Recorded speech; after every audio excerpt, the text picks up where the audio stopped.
can do miracle by hard work and by his proficiency, by his wisdom, but the basic and ultimate need of curiosity, if you have eagerness, if you are willing, your keenness will make you eligible to be the excellent personality in the vision of youth.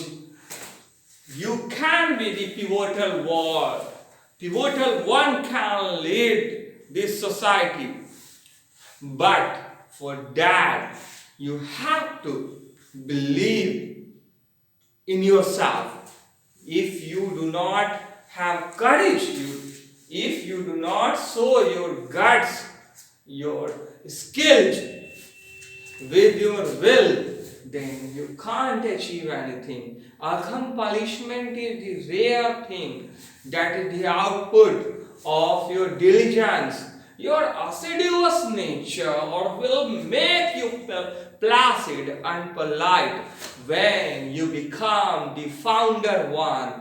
If you are the founder, you can change the history of the life, and automatically today's destiny is the result of your past deeds, and your today's hard work will be the result of your tomorrow's destiny with prosperity.